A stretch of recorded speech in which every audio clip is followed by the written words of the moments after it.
কি এটা?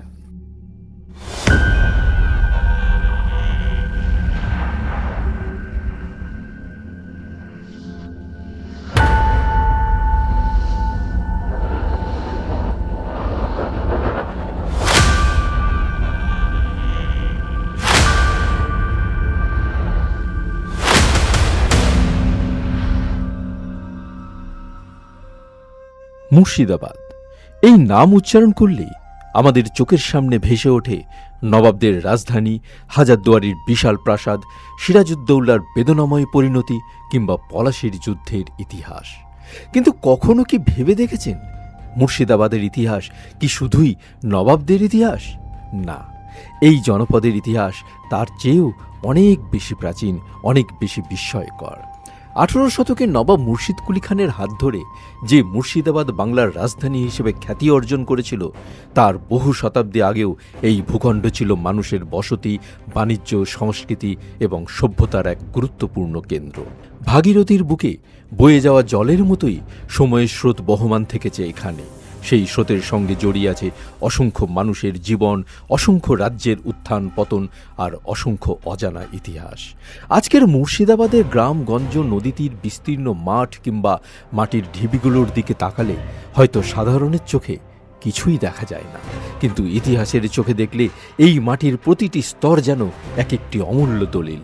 কোথাও হয়তো লুকিয়ে আছে হারিয়ে যাওয়া জনপদের স্মৃতি, কোথাও প্রাচীন বসতির চিহ্ন, আবার কোথাও মাটির গভীরে নিদ্রিত অবস্থায় রয়েছে হাজার বছরের পুরনো সভ্যতার সাক্ষ্য। ইতিহাসের বইয়ের পাতায় যেসব ঘটনার উল্লেখ নেই, লোককথা আর জনশ্রুতির আড়ালে আজও বেঁচে আছে তাদের অনেক গল্প। এই মাটি সাক্ষী থেকেছে প্রাচীন বাংলার জন্ম ও বিকাশের, সাক্ষী থেকেছে বহু জনগোষ্ঠীর আগমন, সংস্কৃতির বিনিময় এবং সভ্যতার ক্রমবিবর্তনের। কিন্তু সময়ের প্রভাবে সেই ইতিহাসের অনেকটাই হারিয়ে গেছে বিস্মৃতির আড়ালে। আজ তাই আমরা বেরিয়ে পড়েছি এক বিশেষ অভিযানে, এমন একটি স্থানের সন্ধানে যেখানে হয়তো এখনও লুকিয়ে রয়েছে মুর্শিদাবাদের সুদূর অতীতের কিছু অমূল্য চিহ্ন। কি ছিল এই অঞ্চলের প্রকৃত পরিচয়? কারা বসবাস করত এখানে? কিভাবে গড়ে উঠেছিল এই জনপদ? আরও কত অজানা গল্প আজও মাটির নিচে ঘুমিয়ে আছে আমাদের অপেক্ষায়। চলুন শুরু করি মুর্শিদাবাদের অজানা ইতিহাসের এক রোমাঞ্চকর অনুসন্ধান। এই যেখানে শিবলিঙ্গটা ছিল, এটা গৌরীপটটা পড়ে আছে। হ্যাঁ, গৌরীপটটা রয়ে গেছে, শিবলিঙ্গটা ছিল এখানে।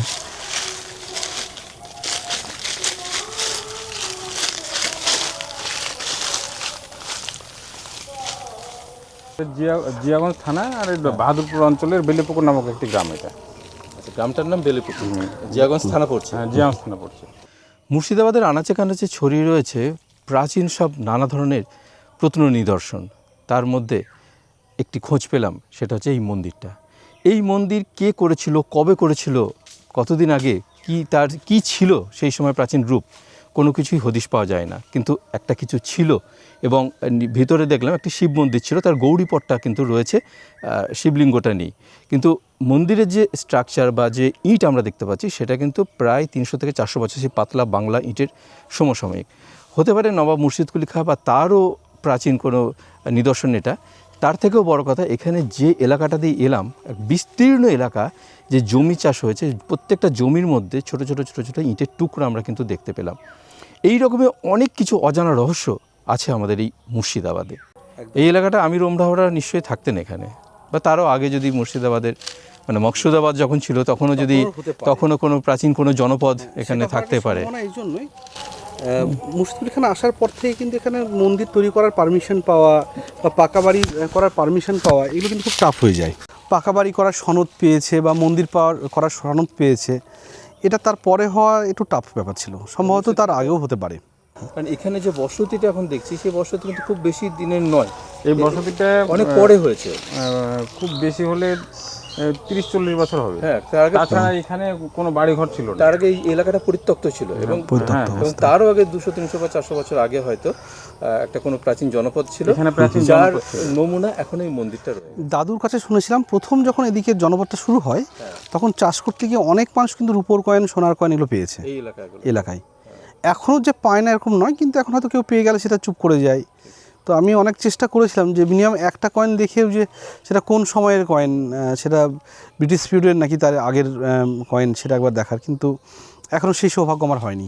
এই এরিয়াতে বিস্তীর্ণ এলাকা জুড়ে এই যে ইটের টুকরো, একটা দুটো নয়, অসংখ্য ইটের টুকরো। আপনি যদি দেখেন, ক্যামেরায় কতটা ভালো আসবে আমি জানি না, এই টুকরোগুলো কিন্তু ইটের টুকরো, মানে এগুলো বাড়ি ছিল, পাকা বাড়ি ছিল। আর তার সাথে সাথে এই যে পাতলার এগুলো হচ্ছে মাটির পাত্র ছিল কিছু, হয়তো জলের পাত্র বা কিছু মাটির হাঁড়ি, সেই টাইপের কিছু। কিন্তু এই ইটটা এখানকার জমিতে চারিদিকে এই পড়ে আছে, চারিদিকে, এবং যতটা চোখ যাচ্ছে, যতটা আমরা জমি পার করে আসলাম, প্রায় 50-60 বিঘা জমি আমরা পার করে আসলাম, এখন সব জায়গাতেই এই ইটটাই দেখলাম। অদ্ভুত একটা রহস্যময় এলাকা বলা যেতেই পারে, যেখানে মাটি খুঁড়লেই সেখানে বেরিয়ে আসে প্রচুর প্রাচীন ইটের বা সেই পাতলা বাংলা ইটের ধ্বংসাবশেষ। একটা প্রাচীন যে নগর ছিল বা প্রাচীন যে কোনো শহর ছিল যেখানে বিত্তশালী মানুষের বসবাস ছিল, সেটা কিন্তু বোঝা যায়। একসময় হয়েছিল না মুর্শিদকুলি খাঁর অনেক পরবর্তী, আমাদের যখন ইংরেজরা যখন দখল করে বাংলা, তা সেই সময় পরবর্তী সময় একটা সময় আমাদের যখন মুর্শিদ প্রায় সাংঘাতিকভাবে মহামারী লাগলো, খালি হয়ে গেছিলো যে সময়টা। এটা সম্ভবত সেটা হতে পারে। আর আরেকটা জিনিস হতে পারে, এই এলাকায় কিন্তু মুসলিম চাষ বা রেশমের চাষের জন্য বিখ্যাত এলাকা ছিল। মানে বাহাদুরপুর থেকে এই বাগডাহরা হয়ে বাহাদুরপুর গ্রাম পঞ্চায়েত যেখানে, সেটা দিয়ে আমাইপাড়া অবধি এই পুরো এরিয়াটা একসময় কিন্তু রেশম চাষের জন্য বিখ্যাত ছিল। পরবর্তীকালে যখন ইউরোপের শিল্প বিপ্লব আসলো, আস্তে আস্তে রেশম চাষের ইনকামটা কমে গেল, তখন এখান থেকে সরে গেছিলো ওরা। তো সেই কারণে এরা চলে যেতে পারে, কিন্তু বেশি সম্ভাবনা হচ্ছে কলেরার জন্য। মন্দিরের পাশ থেকে আমরা সরে এলাম। আমাদের অনুসন্ধিৎসু মন খুঁজে চলেছে যদি এই বিস্মৃত ধ্বংসাবশেষের বুকে লুকিয়ে থাকা ইতিহাসের কোনো চিহ্ন খুঁজে পাওয়া যায়। জোড়া সাপ অনেকেই দেখে, এবং তার মধ্যে একটা নাকি সাদা রঙের সাপ। এবার আমি কাউকে সরাসরি শুনিনি যে সে নিজে দেখেছে, কিন্তু মানুষজনটা বলে থাকে যে আমি শুনেছি কেউ দেখেছে। এই জায়গাটা মানে ওই লোকমুখে প্রচলিত হয়ে আছে।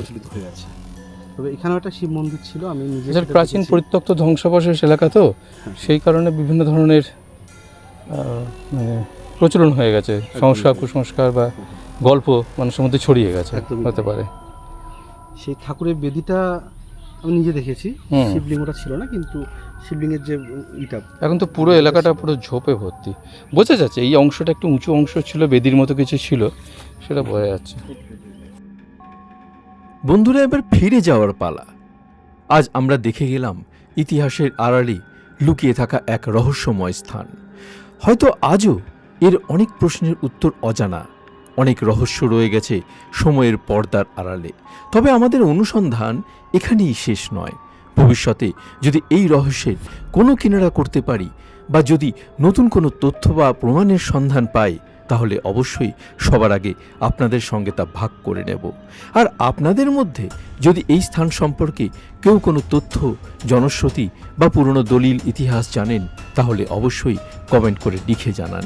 আপনাদের একটি তথ্য হয়তো এই রহস্যের জট খুলতে গুরুত্বপূর্ণ সূত্র হয়ে উঠতে পারে। আজকের মতো বিদায় নিচ্ছি বন্ধুরা, আবার দেখা হবে ইতিহাসের আরেকটি অজানা অধ্যায়ের সন্ধানে। ভালো থাকবেন, সুস্থ থাকবেন।